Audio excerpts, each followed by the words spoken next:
Hati ini Hendra merasa panas dan langsung masuk ke dalam rumah. Hari ini mood ibu Hendra begitu buruk. Dasar tetangga julid. Anaknya saja belum tentu sudah mencela anak saya. Lagian siapa yang mau punya mantu tapi tidak bisa memberikan anak? Dasar semua ini karena kamu, Carmilla. Gigi ibu Hendra bergemuruh. Hendra rencananya hari ini untuk membujuk Carmilla kembali. Bagaimanapun Carmilla masih istrinya karena belum turun surat cerai. Hanya cerai lisan saja. Hendra siap-siap untuk mengantarkan Vanessa kerja. Dan nanti saat makan siang, ia ingin izin untuk keluar sebentar untuk menemui Carmilla lagi. Yang sudah siap apa belum? Ujar Hendra. Uang sudah siap di depan cermin. Sebentar, ucap Vanessa yang masih di dalam kamar mandi. Jangan lama-lama, kita telat nantinya. Iya, bawel. Vanessa keluar dengan muka cemberutnya. Bagaimana tidak, ia masih membersihkan wajahnya agar fresh nantinya. Cepatan sedikit, kalau gitu aku tunggu di meja makan. Ya, untuk sarapan. Hendra keluar dan menuju meja makan. Saat sampai di meja makan, ia tak menemukan apa-apa. Bu, apa ibu nggak masak? Hendra berkata kepada ibunya dan melihat ibunya yang sedari tadi mukanya cemberut. Ibu belum sempat untuk membuat sarapan. Ibu lagi kesal. Ibu Hendra mengungkapkan unek-uneknya. Memang apa yang membuat ibu kesal? Tetangga sebelah gosipin kamu. Katanya kamu menikah karena HML duluan. Ibu nggak terima dong. Anak ibu dikata-katain. Ibu Hendra mengungkapkan isi hatinya. Ya udah, Bu, dibiarin aja. Memang anak ibu ini HML anak orang hingga HML. Jangan diambil hati. Lama-lama juga diem sendiri. Akhirnya Hendra tak jadi untuk makan. Ia pun hanya duduk di ruang tamu saja menunggu Vanessa selesai. Mas, kita sarapan dulu ya.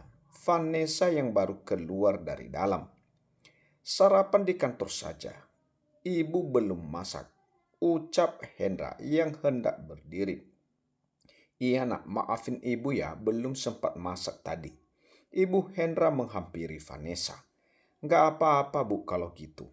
Vanessa dan Hendra pamit dulu. Assalamualaikum. Muka Vanessa kesal. Ia hanya memaksakan senyumannya agar kelihatan baik di mata mertuanya itu. Iya nak, hati-hati ya. Waalaikumsalam. Ibu Hendra pun melihat mereka yang sudah berangkat dan duduk kembali.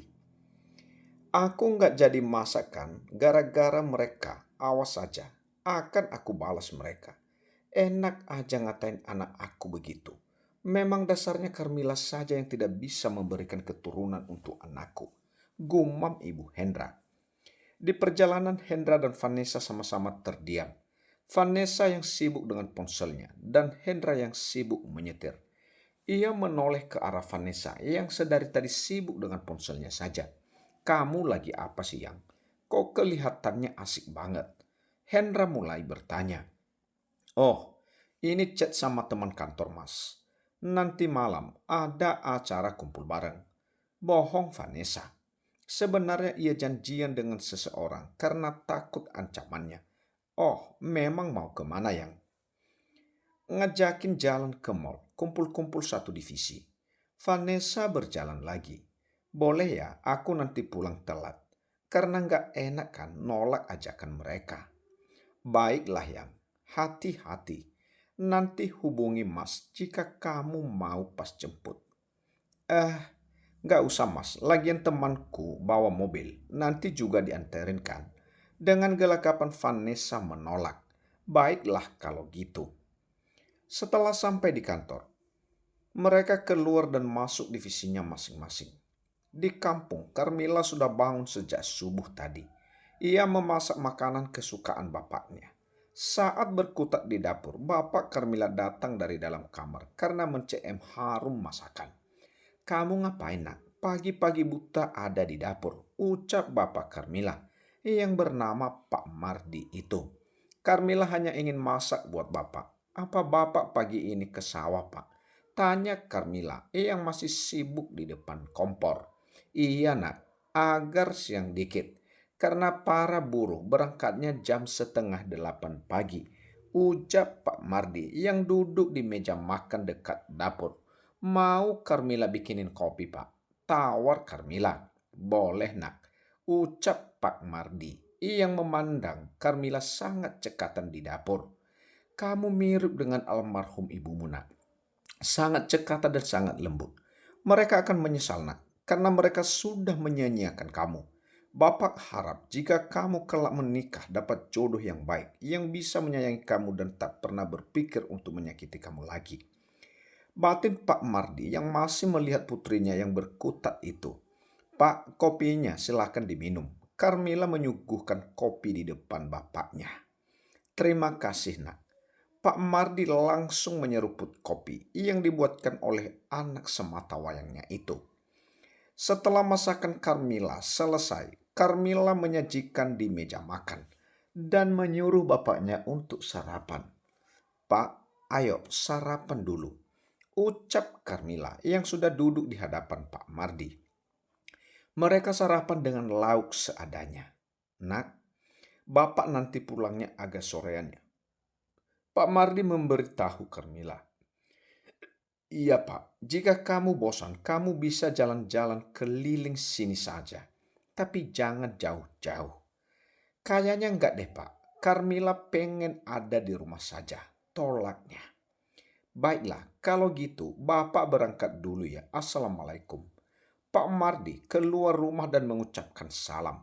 Waalaikumsalam pak, hati-hati. Carmila melihat kepergian bapaknya. Maafin Carmila pak, belum bisa membahagiakan. Bapak, di usia yang sudah renta, bapak harus bekerja. Padahal bapak sudah tak kuat seperti dulu lagi. Semoga bapak diberi umur yang panjang sehingga aku bisa membahagiakan bapak setelah anakku lahir nanti. Batin Carmila yang melihat bapaknya susah tidak ada di depan matanya. Tekad Carmila sangat bulat.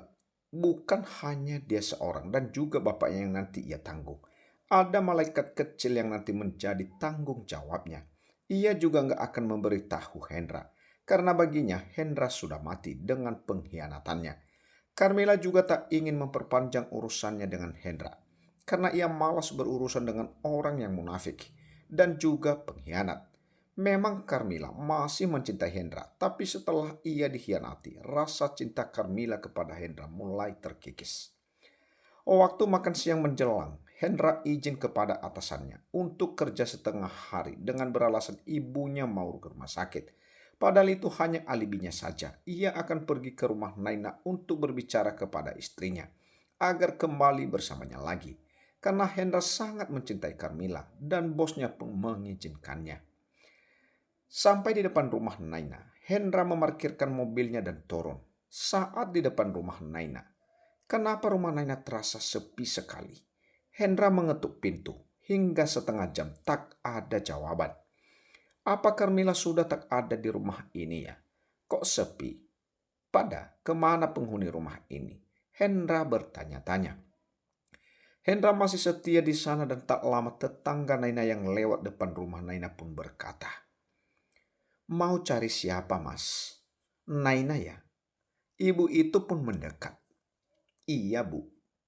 "Memang kemana penghuni rumah ini?" Hendra pun bertanya. "Oh, kalau Naina kerja dan ibunya juga bekerja," jawab tetangga tadi. "Ibu pernah lihat teman Naina ada di sini kemarin, Bu." "Oh, temannya Naina itu ya, sudah pergi Mas, tadi malam bawa tas, nggak tahu kemana." "Kalau gitu, saya pamit ya Mas." Tetangga Naina pun pamit pulang. Pergi membawa tas. Hendra terbengong. Setelah mendengar ucapan tetangganya, Hendra masih diam di situ. Hendra masih menunggu Naina sampai Naina pulang. Karena ia juga masih belum yakin dengan ucapan ibu tadi. "Apa aku tunggu saja di sini?" gumam Hendra.